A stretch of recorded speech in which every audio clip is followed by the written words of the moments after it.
오늘 읽은 그 말씀은 종말에 관한 것이에요. 여러분 종말 믿습니까? 예수 그리스도의 복음의 기초에서 세워진 교회는 항상 종말 신앙을 지켜왔습니다. 이때 말하는 종말은 인간 만사에 대한 대심판 그리고 새로운 하나님 나라의 건설입니다. 그런데 그리스도인들은 예수 그리스도가 오셨기 때문에 이미 예수 그리스도를 통해서 그것이 완성됐다고 믿습니다. 그런데 예수님이 다시 오셔서 십자가에 달려 돌아가시고 부활하신 후에 하늘나라로 승천하시고 다시 예수님이 오셔서 그 나라가 완성된다 이렇게 믿고 있습니다. 그래서 신학자들이 이걸 어떻게 표현했냐면 already not yet 이렇게 표현했어요. 이미 종말은 우리한테 왔고 그런데 또 그 마지막 종말은 아직 오지 않았다. 이거는 신앙이 없는 사람은요 조금 이해하기 어려운 그런 그 시간관입니다. 이미 왔는데 아직도 안 왔다. 도대체 이게 무슨 말이야? 이해가 안 되죠. 그러나 예수 그리스도를 믿는 그 신앙인들에게는 이것이 이해가 됩니다. 왜냐하면은 예수는 하나님의 아들로서 메시아였고 우리를 구원하시러 이 땅에 오셨기 때문에 이미 예수님의 구원과 심판이 이 땅에 온 것이죠. 그런데 이 세상에 통틀어서 어떤 하나님의 뜻이 완성되는 그 시기가 다가온다는 것입니다. 그래서 이 already not yet이라는 말을 하고 있습니다. 이런 시간 사이에서 우리 그리스도인들은 매일매일을 마지막 날처럼 살아야 한다. 이런 독특한 삶의 방식이 나타났습니다. 바로 오늘이 그것이 완성되는 날일 수가 있다는 얘기죠. 그래서 독일의 종교 개혁자인 마틴 루터도 이런 그 종말론적인 사고 속에서 살았습니다. 그는 죽을 때 자기가 쓰던 안경, 성경책 하나, 자기가 입던 겉옷 딱 그렇게만 남겨놓고 세상을 떠났다고 합니다. 그에게 소유물은 하나도 없었어요. 근데 그런 삶을 살 수 있었던 것은 오늘이 종말이니까 오늘이 마지막 날인데 무슨 소유가 필요했겠어요? 오늘이면 다 끝나는데 그러니까 그런 그 신앙인의 자세를 갖고 살아가다 보니 그 손 안에 그가 움켜쥐고 또 자기가 쌓아놓은 게 전혀 없었다는 것이죠. 네, 그는 실제로 또 예수님이 다시 오시는 것을 자기가 살던 시대에 올 것이라고 믿었습니다. 심지어는 그래서 그 날까지 예언을 했었어요. 그래서 그는 처음에 1524년 2월 2일 날 예수님이 다시 오신다 이렇게 얘기를 했습니다. 다니엘서의 500년설, 600년설 그거를 어떻게 계산을 해가지고 그 날짜를 이제 그 천문학적으로 그걸 연결시켜서 이제 예언을 했던 것이에요. 그러다가 1923년으로 연기를 하고 또 1523년으로 한번 연기를 하고 또 그 다음에 1534년으로 수정을 했어요. 그러다가 마지막에는 향후 100년 안에 예수님이 오실 것이다 이렇게 얘기를 했습니다. 그 당시에 그 같이 종교개혁을 했던 그 멜랑크톤이라는 종교개혁자는 서기 2000년에 종말이 올 것이다 이렇게 예언을 했었습니다. 근데 오늘날의 시각에서 보면 옛날에 여러분 그 다미 선교회라고 있지 않았습니까? 그 몇월 몇 시에 예수님이 오신다. 와 난리가 났었죠 한국에. 그래서 막 대서특필이 되고 또 CNN에 그게 특집 방송까지 라이브로 되는 그런 참 웃지 못할 일이 벌어진 적이 있습니다. 그런데 사실은 우리가 역사적으로 보면 이 종교 개혁자들조차도 그 예수님의 다시 오심에 대한 그 관심이 많았던 거예요. 그리고 그런 계산을 했었습니다. 그런데 안 왔잖아요, 예수님이요. 그들이 기대한 대로. 이러다 보니까 이 마틴 루터가 깨닫기 시작했습니다. 아하, 예수님이 다시 오신다는 것을 우리가 이렇게 시간적으로 계산할 수 있는 게 아니구나. 그거를 이제 알기 시작한 것이에요. 그래서 그는 매일매일을 마지막 날처럼 살아야 되는 그러한 종말의 윤리를 가르치기 시작했습니다. 그렇구나. 오늘이 마지막 날로 살아야 되는 어떤 그리스도인의 그 삶의 어떤 가치와 방식이 있구나. 이것을 깨닫고 그것을 가르치기 시작했던 것이에요. 그게 사실은 종교개혁의 큰 원동력이 됐던 것입니다. 그러한 것들이. 근데 오늘 그 성경 말씀을 보면은 예수님께서 이제 종말에 왔을 때 어떤 일이 벌어지는가를 이야기하면서 그런 날에 우리는 어떻게 살아야 되는가를 가르쳐 주고 계십니다. 예수님이. 그러니까 오늘 그 예수님의 메시지는 뭐냐면 그 종말을 살아가는 그리스도인들의 삶의 방식이 어때야 되냐 이걸 얘기하는 것이에요. 이것이 기도하고 늘 깨어 있는 것입니다. 그러면 우리가 늘 기도하고 깨어 있다는 게 어떤 일이냐? 오늘 예수님께서 분명히 세 가지를 얘기하고 있어요. 첫째가 뭐냐면 방탕하지 말아라 하는 것입니다. 그러니까 오늘을 그 종말이라고 생각하고 살아가는 사람은 철저로 방탕하지 않는 것이에요.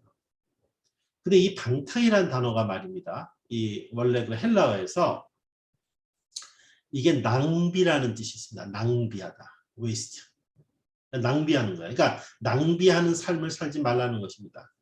이때 낭비는 우리가 갖고 있는 시간, 우리가 가지고 있는 재능, 우리가 갖고 있는 자원을 낭비하지 말라는 것입니다. 점점 더 사라져버리게 하는 그런 행동을 하지 말라는 것입니다. 그냥 아무 의미 없이 그냥 사라지게 하는. 이게 낭비입니다. 저는 이 낭비라는 거에 대해서 팬데믹 때 많은 생각을 하게 됐습니다. 여러분 그 최근에 다시 굉장히 센 코로나 바이러스가 등장하지 않았습니까? 아주 심각해요. 이게 남아프리카 공화국에서 시작했다 이렇게 알려져 있는데 다행히 그 남아프리카 공화국의 정부가 아주 재빠르게 WHO에 이걸 보고를 했습니다. 그래서 한 48개국 정도가 벌써 조치를 취했어요. 그러나 퍼져가고 있습니다. 지금 벌써 10개국 이상으로 퍼졌다고 이렇게 되는데 지금 우리가 알고 있는 코로나의 적게는 10배, 많게는 60배의 강력한 바이러스라고요. 그러니까 이 주사를 맞아도 소용이 없다는 것입니다. 지금 대단히 심각한 지금 상황이 다시 오고 있습니다. 이 겨울에. 저는 이거 낭비 때문에 벌어진 일이라고 생각해요. 왜냐하면 미국이 엄청난 양의 그 백신을 만들었습니다. 그런데 그 백신을 만든 회사들이 가난한 제3세계 국가에 주지 않았어요. 그거를 WHO가 주라. 그 단백질을 어떻게 하는지 그 분자 구조를 알려줘서 스스로 만들게 하라 했지만 제약회사들이 이권관계가 있기 때문에 no 하고 뭐 우리가 뭐 제공하겠다 그렇게 했지만 뭐 제공하기 뭐래요. 그러니까 이 선진국가 제3세계 국가는 이게 안 맞는 거예요. 밸런스가. 그러니까 어떻게 되냐면 그 사이에 선진국은 몇 개월 동안은 안전하게 살았는지 모르지만 그 수많은 남은 그거를 갖다가요. 그냥 다 버렸어요. 그거를. 그 남은 거를.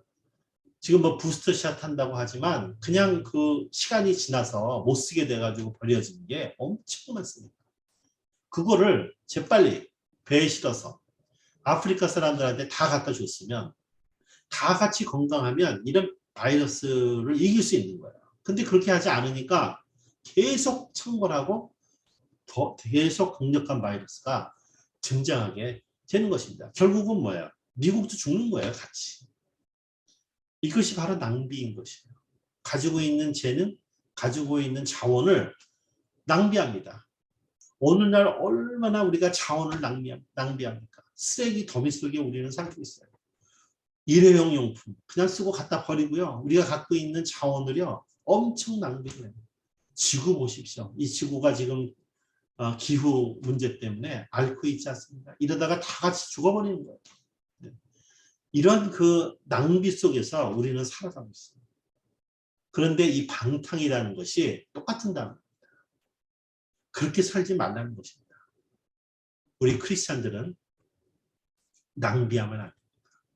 낭비하지 않는다는 것은 내가 필요한 것만 내가 쓸 수 있게 하나님께 기도하면서 하고 남는 게 있으면 필요한 사람들을 위해서 써야 되는 것이고 필요한 사람들에게 나눠줘야 되는 것입니다. 나의 이익이냐 아니냐 이걸 계산하면 안 되는 것이 이게 크리스찬의 종말 윤리입니다. 성도 여러분, 우리는 종말을 살고 있고 오늘이 마지막 날인 것처럼 살고 있습니다. 절대로 낭비하는 삶을 살지 맙시다. 우리가 필요한 것을 쓰되 남는 것이 있다면 다 나눠주시기 바랍니다. 다 나눠주시기 바랍니다. 그것이 바로 종말을 사는 그리스도인의 삶의 방식입니다. 두 번째는 술 취하지 말라 이렇게 말씀하고 계십니다. 여러분 그 술 취해서 주정해 보신 적 있어요? 주정이라는 거 있죠. 술 취해가지고 혹시 그런 거 계십니까? 우리 교회 교우님들은 별로 술들을 안 좋아하시는 것 같아요. 그래서 없는 것 같습니다. 네. 물론 이제 술을 마시지 말자 그런 건 아니겠죠. 뭐 와인도 마시고 뭐 예수님도 제자들과 함께 와인을 같이 마시지 않았습니까? 이게 여기서 말하는 술 취한다는 건요 성경에 여러 가지 표현이 나와 있는데 우리가 말하는 알코올도 있지만 하나님이 아닌 것에 내 몸과 마음이 사로잡힌다. 그러니까 우상 숭배도 이게 술 취하는 것이고요. 커피를 즐기는 것은 좋지만 커피 없이는 못 살아. 이렇게 되면 이게 벌써 커피에 사로잡히는 거죠. 한국의 마약 중독, 성 중독 이게 얼마나 심각합니까? 그런 일들이. 그런 것들이 다 술 취하는 것입니다. 이거는 일종의 우상 숭배 행위로서 내 자신과 타인에게 육체적으로나 정신적으로 해를 끼치는 그런 행위입니다. 그러지 말자는 것이에요. 오늘을 종말로 사니까 그렇게 살면 안 되는 것입니다. 여러분 심지어는요. 하나님의 일을 한다고 하면서 어떤 특정한 한 가지만 강조해가지고 미치는 경우가 있습니다. 이거 조심해야 됩니다. 저는 한국에서 이상한 목사님들이 막 정치판에 나와가지고 누구는 뭐 마귀다 뭐하고 막 광화문에 서가지고 막 뭐라고 막 떠들고요. 또 이 주사 맞으면은 이게 여기에 666이 들어가가지고 다 우리가 무슨 사탄의 노예가 된다 이런 완전히 한쪽으로만 생각해가지고요. 이상한 복음을 전하는 분들 대단히 많아요. 그것도요 술 취합니다. 하나님은 내가 이런 표현을 들으면 뭐하지면 이렇게 코끼리 같은 겁니다. 우리는 코끼리 다리만 만지고 이게 코끼리다 하고 외쳐요. 코끼리 코만 보는 사람은 이게 코끼리다고 놓칩니다. 그 전체를 보지를 못해요. 하나님은 그렇게 크신 근데 그 한 가지만 뭘 강조해가지고 냈다 이것만이 진리다 하고 이렇게 나가면요 그게 또 술 취하는 것입니다. 중독되는 것입니다. 신앙도요 중독될 수가 있습니다. 우리의 신앙은 항상 뭐냐면요 하나의 통틀어서 다양한 것이 하나로 되어 있다는 것을 깨달아야 됩니다. 치우치면 안 돼요. 그러니까 우리가 종말을 사는 사람들의 두 번째 특징은 예수님께서 말씀하신 거는 어떤 하나의 마음이 사로잡혀서 내 자신과 타인에게 해를 끼치는 행동을 하면 안 되는 것입니다. 여러분 혹시 내 삶에 술 취한 것이 있나요? 한번 생각해 보시기 바랍니다. 세상살이 걱정에 짓눌리지 말아라. 이렇게 anxiety of life. 우리의 삶의 두려움은 어디서 오는 겁니까? 내일에 대한 두려움에서 오는 거예요. 결국은. 우리가 창고에다가 지금 당장 필요하지 않으면서도 뭘 싸놔야 마음이 안심이 되는 이유는 무엇입니까? 내일에 대한 두려움에서 벗어나려고 하는 것입니다. 여러분, 우리는 세상살이를 걱정할 것이 아니라 열심히 일해야 되는 것입니다. 할 만큼. 우리가 anxiety, 여기서 말하는 걱정은 concern이 아니라 anxiety. 두려워가지고 어쩔 줄을 몰라 하는 행위를 얘기하는 것입니다. 우리는 concern이 있어야 돼요. 우리 삶에 문제가 있으면 걱정하죠. 그리고 그걸 뚫고 나가기 위해서 뭔가 액션을 합니다. 이건 반드시 필요한 것입니다. 그런데 anxiety는 그게 아니에요. 그냥 두려워가지고 어쩔 줄을 몰라 하는 거다. 그러다 보니까 헛발을 내리는 것입니다. 그러다 보니까 인생이 이상하게 나가는 것입니다. 두려움에 대해서 벗어나야 되는 것이 대단히 중요한 것입니다. 오늘 나에게 주어진 일을 소중히 여기고 충실하게 살아가는 것입니다. 내가 맡은 일 다른 사람과 비교할 필요가 없습니다. 내가 무슨 일을 하든 그건 비교 대상이 아니에요. 우리 그리스도인들은 직업수명론에 의해서 하나님께서 나에게 맡겨진 그 사명입니다. 그 일을 나한테 맡겨주신 소중한 것이라고 받아들이는 것입니다. 그리고 최선을 다해서 내가 땀 흘려서 얻는 소득으로 살아가는 것입니다. 네, 이것이 바로 종말을 사는 사람들의 삶이다 하고 예수님께서 직접 여기서 말씀하셨어요. 그렇게 살라는, 그게 깨어있는 사람, 삶이다 하는 것입니다. 마틴 루터가 그랬죠. 오늘 종말이 온다면 나는 사과나무를 심겠다. 참 멋진 말 아닙니까? 근데 그 번역이 잘못됐어요. 왜냐하면 오늘 종말이 온다면 나는 작은 사과나무를 심겠다는 것이에요. 본래 의미입니다. 앞으로 자랄 것 아닙니까? 성장해서. 근데 내 오늘이 종말인데 뭘 자라야 자라게. 근데 마틴 루터가 몇월 몇 시에 예수가 온다 이렇게 예언하다가 막판에 깨달은 게 그거 있어요. 아하, 이게 중요한 게 아니구나. 지금 나한테 중요한 것은 오늘 나의 종말론적인 삶 속에서 왜 작은 나무를 심어요? 후대를 위해서 심는 거예요. 그걸 나무를 작은 나무를 심으면 이게 자라지 않습니까? 그 열매가 맺히면 자기는 못 먹을 수 있어요. 그러나 그 열매가 커져서 누군가가 그거를 먹을 수 있는 것입니다. 바로 그렇습니다. 사과나무를 심는다는 것은 미래를 위해 투자를 하는 거예요. 그걸 통해서 사람들이 살아나고 그걸 통해서 사람들이 혜택을 보고 의미를 가질 수 있는 그런 일을 나는 묵묵히 한다는 것입니다. 여러분, 지금 공부하시는 분들이 있죠? 여러분들의 학업에 읽는 책 한 줄, 읽는 한 줄 한 줄이 그것이 생명입니다. 그런 공부를 통해서 결국은 다른 사람들에게 큰 유익을 가져다 주는 일입니다. 여러분들 중에 가르치는 분이 있죠. 여러분들의 그 교육, 가르치기 위해서 준비하고 학생들한테 지식을 전달하는 일, 그것이 작은 사과나무를 심는 행위입니다. 우리가 자녀를 키우지 않습니까? 그 자녀를 키우는 일, 그게 작은 사과나무를 심는 일입니다. 우리가 교회를 위해서 봉사하고 또 아픈 사람을 위해서 기도하지 않습니까? 이게 다 뭐예요? 작은 사과나무를 심는 것입니다. 어떤 소망을 가지고 이걸 통해서 많은 사람들한테 유익이 돌아올 수 있다라는 믿음을 가지고 그렇게 살아가는 것이에요. 이게 종말 속에서 살아가는 우리의 삶의 방식입니다. 이것은 예수님의 말씀입니다. 다시 한번 읽고 오늘 예배를 마치겠습니다. 너희는 스스로 조심해서 방탕과 술 취함과 세상살이의 걱정으로 너희의 마음이 짓눌리지 않게 하고 또한 그날이 덕과 같이 너희에게 닥치지 않게 하여라. 네, 예수님의 말씀입니다. 같이 기도하시죠.